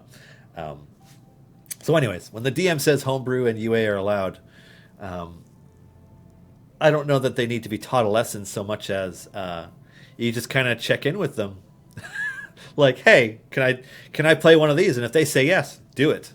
One of my players is playing an armorer artificer, and they are bloody obnoxious to deal with as a DM because they're super tanky. Are able to mitigate a lot of damage, and are able to like give all of the enemies disadvantage on hitting other player characters other than themselves. And it's just been such a pain in the butt to make encounters for. But I told him he could do it, so that's on me. So I don't know. I guess that's up to you, Supply. Like, you don't want to teach them a lesson that causes them to not want to DM, or causes them to be upset with you, or warps the way that the game is built and played around your character, making it less fun for everybody else. So I guess just kind of like be careful with that kind of option, Like Sorkadins are pretty awesome, but they can distort combat encounters because being able to quicken a hold person or a hold monster to paralyze a monster to guarantee a crit follow-up, a melee attack that is guaranteed crit divine smites and stuff. Like, you could just distort the way that the encounters are so much because your single turn Nova damage is just extraordinary. And so then the combat encounters need to get balanced around you instead of the rest of your party, and the rest of your party is like, well, I can't hit for 200 damage in a round, but it's just, yeah. Oh, it's a one shot. Oh yeah, mess with them. Yeah, just make something really annoying. If it's just a one shot, that's different. I thought you meant a whole campaign. But yeah, if you want to make a one trick pony that does something really annoying really well, just don't expect them to DM for you again. Or the next time they're like, no, only from the player's handbook. Like, no UA, no homebrew, no nothing. Like, so, yeah. Oh, man.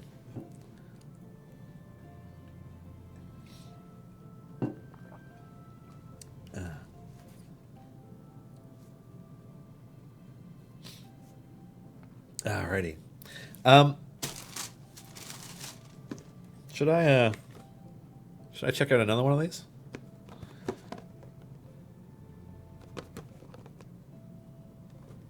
What do you guys think? Oh, I see that the chat is let me open one. I will leave you one, Sean. I will leave one here on the table for you to open tomorrow during Griddle Champions, so that you and Lee can talk about it. In the meantime, I'm going to open this one because I can. I got a brick of minis here that we're going to be giving out as part of our anniversary celebrations coming up in a few weeks. So that'll be fun. In the meantime, I'm so used to opening these, just cutting the top open with a knife, that pulling the tape off is kind of awkward and strange. I can't see what that is from here. Okay. What do we got? It's like a flying manta ray monster.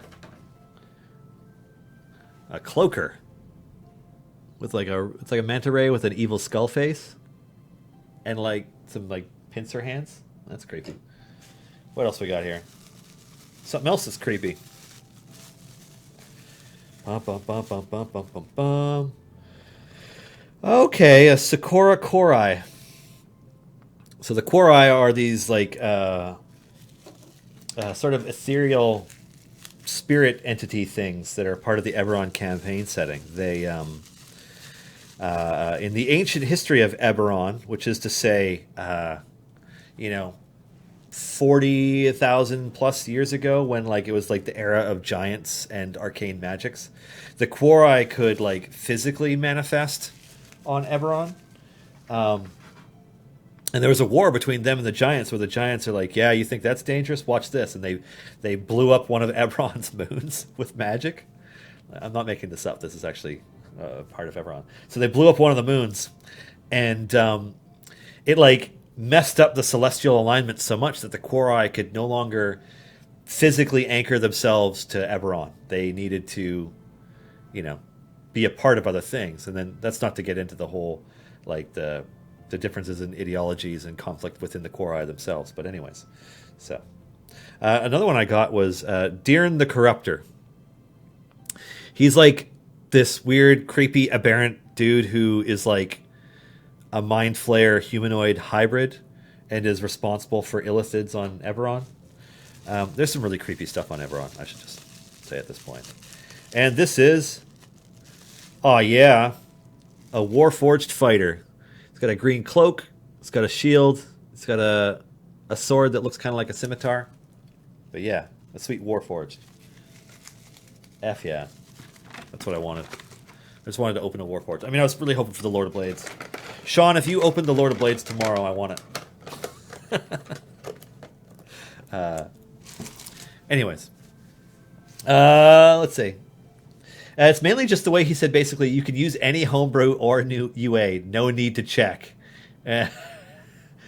So he has some DM experience, so I know he's completely new to this. I also just experienced him as a player. Playing a lizard folk who was raised by squirrels, and the party just found out that raised by squirrels means he was raised by were-squirrels.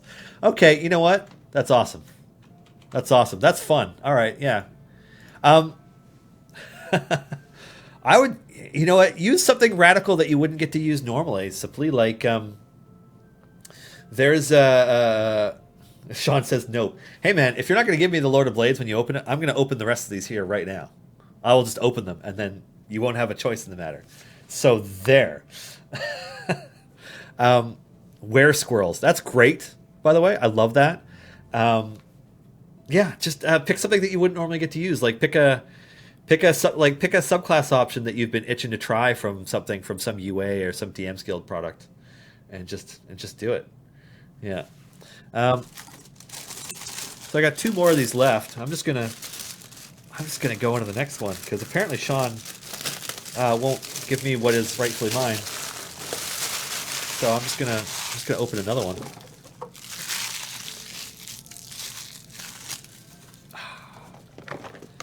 Bum, bum, bum, bum, bum, bum. Open them all and make Sean watch. Hey now, I'm not here to just be mean to Sean, but but he brought this on himself. Oh man, so much tape, much plastic. Bum bum bum bum bum bum. What do we got here? What in the hell is that? Alrighty, that is. Oh, it broke. It broke in the wrapping. Sad. It's supposed to be a corpse flower that stands up like this, but it broke in 2 places in the packaging. If you look really closely, there's all these bodies wrapped up in the roots. It's super gross looking. Poor thing. Poor thing's broken. Oh, man. Sean, you can have that one. All right, what else do we got here? Yeah, it's an easy fix with some glue, for sure. A changeling that is like halfway in transition. So it's like half their skin is like dark skin with dark hair, and the other half is like the pale, ghastly white that they have. What's the next one?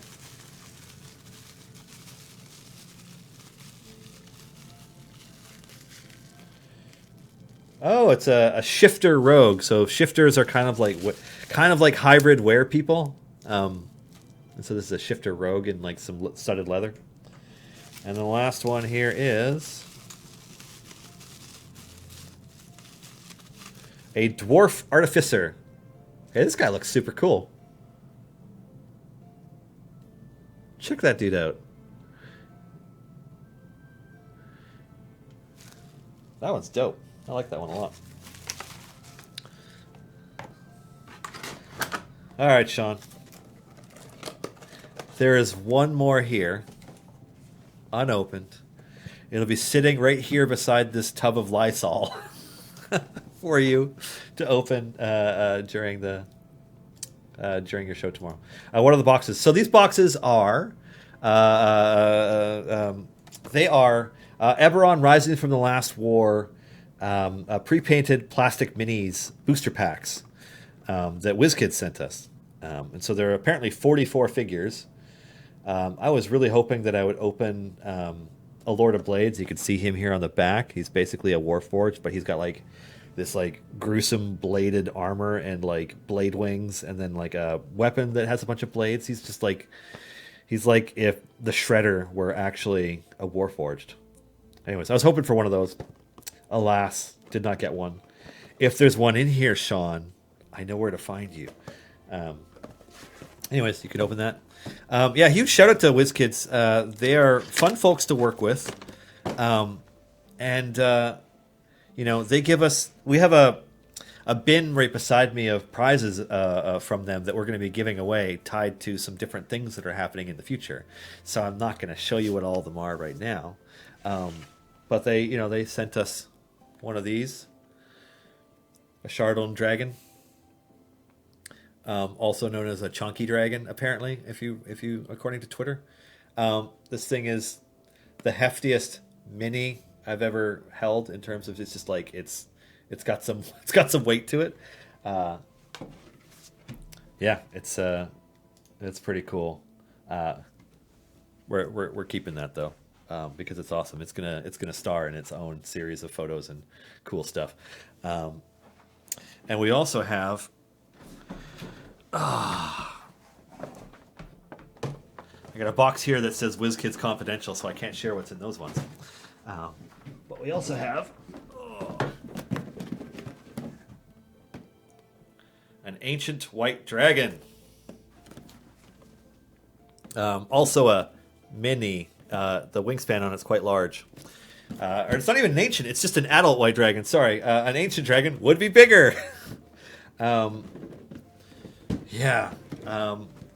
We're probably not going to give that one away either, because, yeah, I mean, our CEO took one look at it, and he just, like, you could see, like, Smog's dragon fiery, like, this is mine, my loot expression on his face.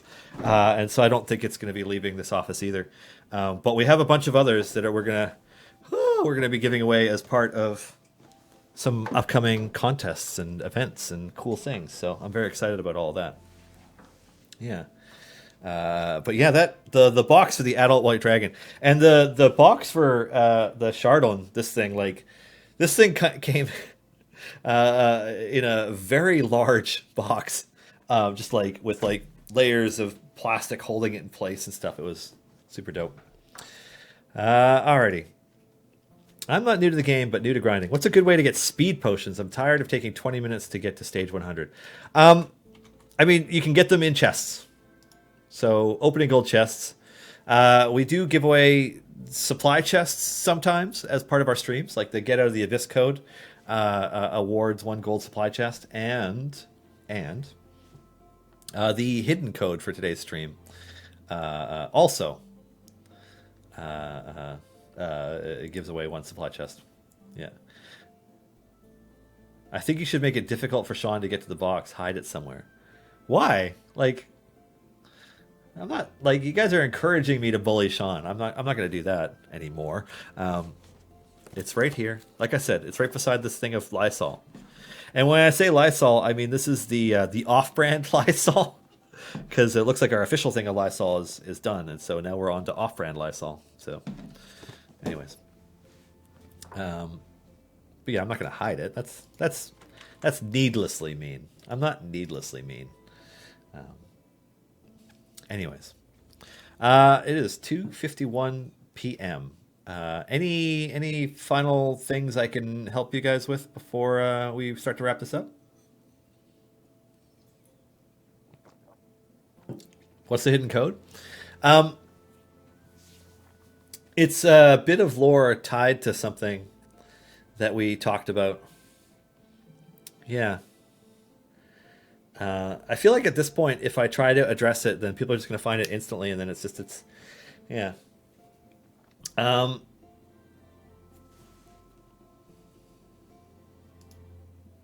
trying to think of a way that I could give a hint that doesn't just totally invalidate the point of something being hidden.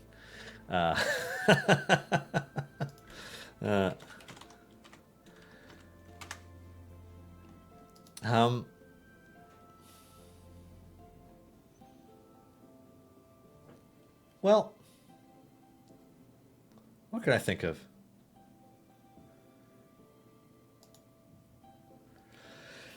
Let's say that it is the alternate name for something that I already talked about on this show. And that should make it pretty easy for somebody to find it. Yeah. Yeah. Anyways. Yeah. Thanks for tuning in, by the way. Jack Strider, yeah, you put the code in a locked chest. You get a combination and you can do it. Anyways, yeah. Thanks for tuning in, everybody.